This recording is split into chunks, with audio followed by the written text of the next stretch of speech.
naannoo nuti jirru afaan Oromoon dubbanne sabaan Oromoon taane miilee namee akka jiru beektu socho'uu jirra keessa. Jarri kun beeki akkuma naannoo jiranii fi Oromiyaa irratti dhalatanii guddatan keessa jiraatanitti akka Oromoo tokkoo fi sanaa olitti jiraataa jiru. Yeroo irraa yerootti ajjeechaan sabaaf sablammii qabatee naannoo adda addaa keessumaa kutaa naannoo gara Amaaraa fa'aa gara Kibbaa fa'aatti adeemu gara nuti jirru irratti akka dhageessanii beektu. Qawwee harkaa qabna. Jarri kun ofittis uummata hin dandeenye uummata nagaatu jira. Yoo ilaalcha sabummaa isaanii qofaa irratti hundaa'e miidhaan keenya ta'e eenyutu nu ittisa. Amaara jechuun beektaa uummata miskiin akkuma Oromoo garii naannoo baadiyyaa keessa hojjetatee jiraatu rakkoo adda addaa qabu ni beekna sabaa jechuu. Warri immoo maqaa amaarummaa sanaanii kana ta'e sanatti ta'eedhaan sabichallee bakka hin buune akka isaan jedhaniif osoo waagoona ta'e sanarratti hundoofneef amaara irratti tarkaanfii fudhanna ta'e kun hundumtiin akkamiin nagaan bahee gala jettee yaadda.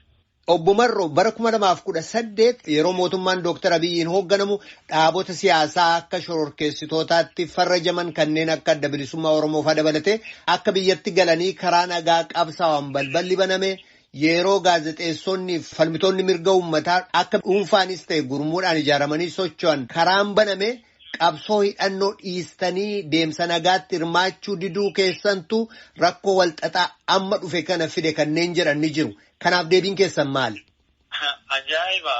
Dhaabonni biyyoota adda addaa keessatti falmii gaggeessaa turan shororkeessitoota jedhaman irraa ka'etanis hundumti isaayyuu jalqabaanuu sirriidha. Addi bilisummaa Oromoo shororkeessaa hin turre. Shororkeessaa too ta'ee biyya ati jirtu keessaa naannoo Waashingiteen DC, Minisoota, Minneapolis waajiroota qabu turani. Kanaaf jalqabumarraa yakkichi warra yakka dalagetu yakka namarra taa'ee ka hidhamanii mana hidhaa keessatti du'anii fi mana hidhaa keessatti qaamni irraa hir'ate hundumti isaanii gaafa hiikamanii isaan miti ka hidhamuu malee warra isaan hidhe sanatu hidhamuu malee ture. Kun hundumtiyyuu seera hin hordofne yakka warra hojjetetu yakkamaatu warra qulqulluu yakke.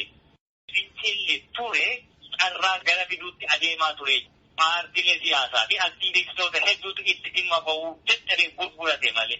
Mee biyya Sudaan kaabaa Albashir irratti fincila adeemaa ture ilaalin nama kana achirraa buusuu qofaatiin miti. Namooti paartii siyaasuma dhaabicha keessa ta'an Albashiriin deeggaranii qabsoo sana ugguruuf turan akkuma kan Itoophiyaa keessa. Uummanni Sudaan ni dide. Warra mormii keessa jiruu fi wareegama sana kaffalee walitti fidanii mootummaa ce'umsaa ijaarrataniitu gara filmaataa akka deemanitti rakkoo sana furachuutti yaalani. Itoophiyaa keessatti sun hin taane qaamuma kaleessa nama ajjeesaa hidhaa turetu deebi'ee barcuma aangoo siyaasa uummata harkaa fudhate. Warri kaleessa immoo sanallee wareegama kafalamaa turetti guduunfaa gochuu dadhabe garuu immoo mootummicha sana deebisanii ceesisna biyyin jiriin jedhani har'a mana hidhaa jiru beeki hedduun isaanii dogoggora uuman sanaaf gatii kaffalaa jiru. Kanatu ta'uutti jira. Gaaffiin ilmaan Oromoo bara dheeraa fincilli dargaggoon hedduun qarree fi qeerroon Oromoo hedduun itti fitimamanii deebii hin arganne. Akkaataan addi bilisummaa Oromoo biyyatti deebifame rakkoo har'a jiruu fi sababa ta'e kunillee gaaffiin sabaa osoo deebiin argatiin dhaabichi kaleessa waan manaa ba'eef illee osoo guduunfaa ittiin godhiini gara booji'amuutti adeemaa ture itti sana hundumaa immoo waraanni bilisummaa Oromoo sirnaan ni beeka. Kanaaf boru rakkoo guddaa dhuftuu malutu jira waan ta'eef waraanni bilisummaa Oromoo immoo qabsoo saba Oromoo kumni hedduun itti kitimame tokkollee hin sharafu hanga isheen gamna geessutti waan ta'eef duubatti hafne. Wanti kaleessa jennee irraa hafne immoo har'a hin hanqanne jechuudha. Nuti sababa sanaa ta'uu hin dandeenyu. Taatee har'a dhalataa jiruu fi dhugaa jiru gaafas dubbanne malee. Waa'ee mootummaa wajjin gatta'anii dubbachuu fi araara buusuu ennaa gaafatamtan ulaagaan ijoon isin lafa kaayyattan tokko bakka qaamni sadaffaa argameef bakka gamlameen itti wal ga'uudhaaf waliigaletti ka jedhudha. Qaama sadaffaa ennaa jettan qaama biyya keessaa jechuu keessa immoo qaama biyya alaa.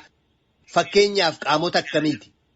Isa kana namoo gaazexeessaa keessan biyya keessaa Naafor Malkaa jedhamutti kanaan durallee intarviiyuun na taasise himeen ture. Qaama sadaffaa jechuun maal jechuu ka jedhu qaama sadaffaa jechuun rakkoo yookaan dhibdee wal fakkaataa akkasii addunyaa mudatte hiikuu irratti muuxannoo gahaa qabu nagaa waaraa saba gidduu galeessa godhate buusuufi malee qaama tokko fayyaduu fi fedhii gar tokkotti looge kan hin qabaanne abbootii amantaarraa ta'uu danda'a, jaarsa biyyaarraa ta'uu danda'a, international NGOs ta'uu danda'u, international conflict resolvers ta'uu danda'u, Afrikaa keessaa ta'u, biyyoota Awurooppaa, Ameerikaa iddoo barbaaderraa ta'u, biyya keessaa iyyuu haa ta'u.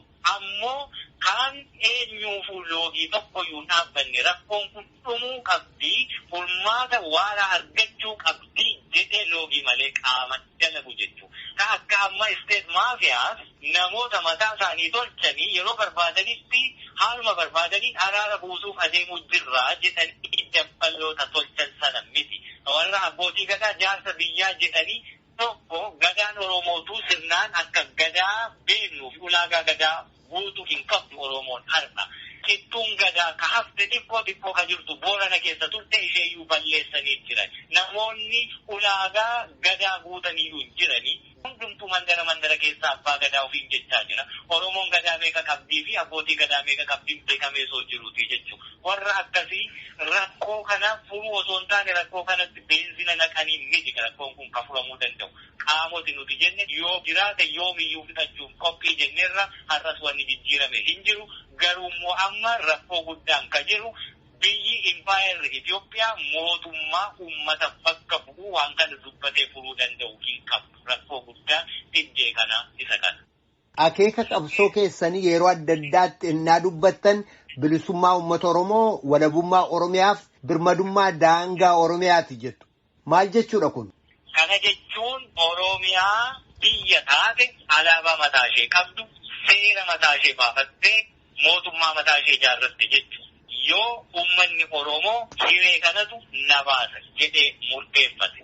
Kana godhuu fi falmii gaggeessinaa uummanni keenya immoo mirga hiree murteeffannaa hanga fottoqiinsaa jedhu konstitushiniin biyyittii bara chaartarri seename 1991 addi bilisummaa Oromoo gaafas biyya seenellee harka keessaa qabu mirga hiree sabootaaf kennametu jira suntu hojiitti hiikama. Sabitti mirga hiree murteeffannaa impaayera Itoophiyaa keessa jiraachuu hanga yoo sun hin taaneefi fottoquu jedhu hiree kennameefutu jira. Sana hojiitti hiiku. Akkaataan hojiitti hiikamu irratti biyyittiin dura dhiibbaa siyaasaa kamirraayyuu walaba bahuudha qabdi.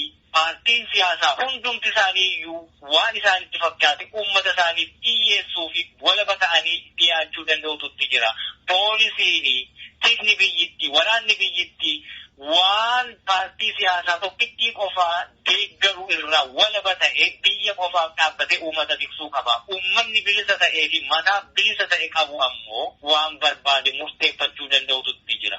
Har'a haala amma jiru kana yoo amma kaate rifereendamii Oromiyaan Itoophiyaa keessaa jiraattu moo Oromiyaan biyya of dandeessee haa taatu gaggeessi jedhan waraana nama ajjeesu jira, poolisii nama hidhutu jira, tika nama ukkaamsutu jira. Uummanni sagalee isaa kanannaasaa jedhee kennachuu hin danda'u. Kanaafuu uummati kun jalqaba bilisa ta'uutu irra jiraata. Erga bilisa ta'ee waan barbaade murteeffachuutu irra jiraata. Dhiibbaa eenyuutiin alatti jechuudha. Ajajaa waraana bilisummaa Oromoo zoonii lixaa Umarroo yookaan Kumsaa Dirribaa ibsa nuu kennitan kanaaf guddaa isin galatoomsanna. Fayyaa ta'e atis namoo.